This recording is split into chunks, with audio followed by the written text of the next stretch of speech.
Adam forget, Prophet said, a Muslim is someone from whose tongue and hands other Muslims are safe.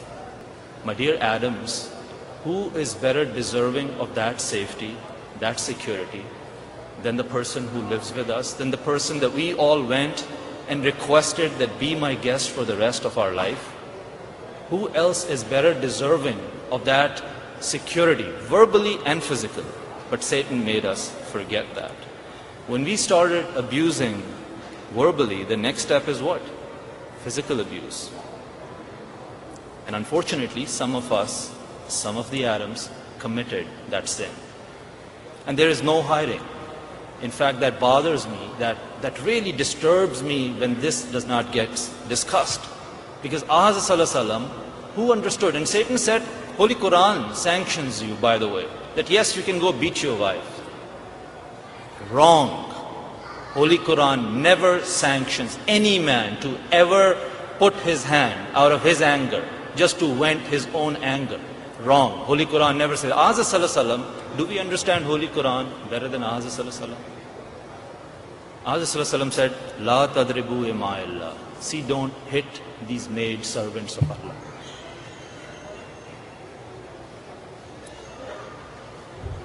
One day, Prophet, I want to give you an extreme example. I can tell you everything from the life of Muhammad that how he treated his neighbors, his fellow human beings, his family members. But let's go to an extreme, how he treated animals. One day, Prophet joined Hazrat Abdullah bin Jafar, and they went to a garden where, upon seeing Prophet, there was a camel standing there. And the camel started making very moaning noises, and his eyes welled up with tears. Rasulullah stepped up to the camel and spent some time and then asked, who is the owner of this camel? A Medinite and Ansar Sahabi came forward, and Prophet said, the animal has complained to me that you don't treat him. The words were, कि तुम इसके सलूक में तकवा से काम नहीं लेते, that you don't treat him with righteousness, that you treat him harsh and you put more load on him and keep him hungry.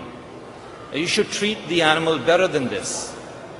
Now try and add 1,000 degrees for the conversion from animal to human.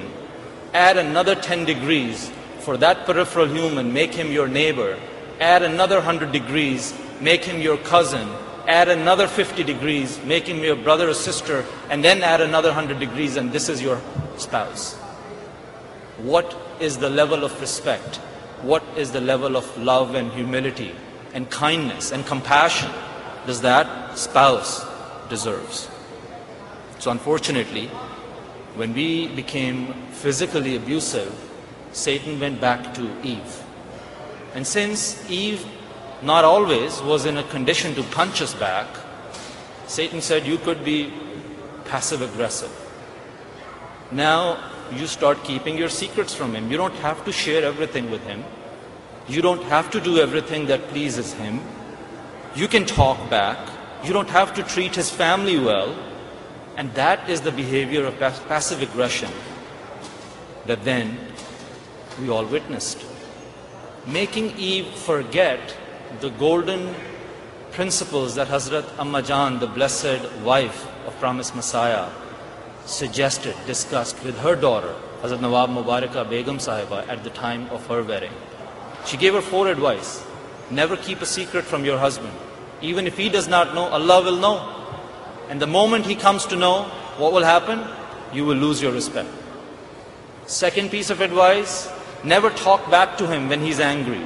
Even if he is wrong, let him calm down, talk to him a couple of days later. Otherwise, in his anger, he's going to say something to you. What will happen? You will lose respect. Never ill-treat his family members. If you do that, you will lose his respect.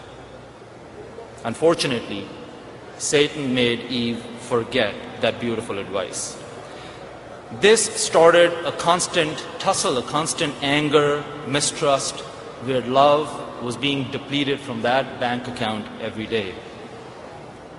Adam forgot that Hazrat Masih Maud said, a man who stands up against a woman is not worthy of being called a man. And Eve forgot that Hazrat said that a woman will go to paradise if she dies in a condition that her husband was pleased with her. At this stage, this whole chaos made it to the relatives, to the best friends, to the streets, and everybody started talking about this family where something is going on. And everybody's saying to the other person, don't tell anybody else. You're the only one, by the way, who knows about it. So what happened? Hunna libasun lakum wa antum libasun lahunna. Allah Ta'ala says in Holy Quran, they are a garment for you and you are a garment for them. My dear Adams, my Eves, we tore that garment apart under the spell of Satan.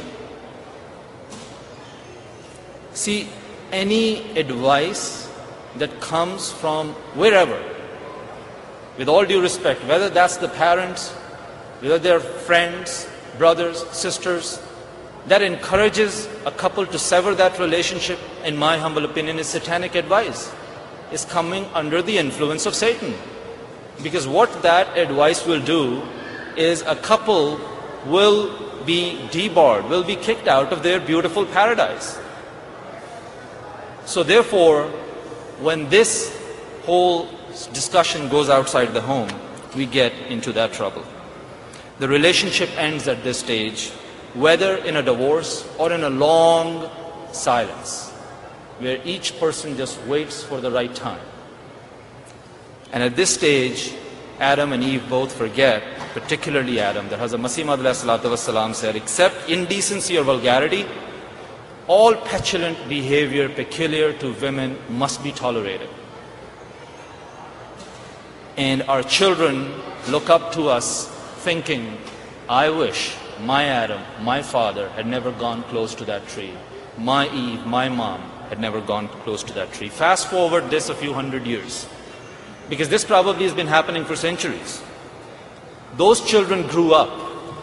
Those little children who saw that abuse, who saw that passive aggression, whether they were daughters or sons, they grew up into Adams and Eves. And now, Satan, specifically at this stage, we just heard that men are kawan because they spend out of their wealth. So Satan went to Eve, and something very peculiar happened. Satan said, look, it's all about money. If you start bringing home a paycheck, you don't have to listen to this guy, because that's all that's holding you back.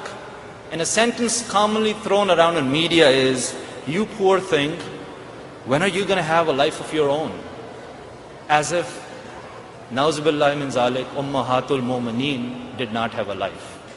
As if our dear Hazrat Amma Jan did not have a life. So now, under the spell of Satan, a whole new challenge started, because working moms, being a homemaker in itself is 10 jobs. And now Eve, thirsty for that recognition, thirsty for that respect that she deserved from day one, thirsty for that security, she added one more job over those 10 jobs, and the phenomenon of working women came into being.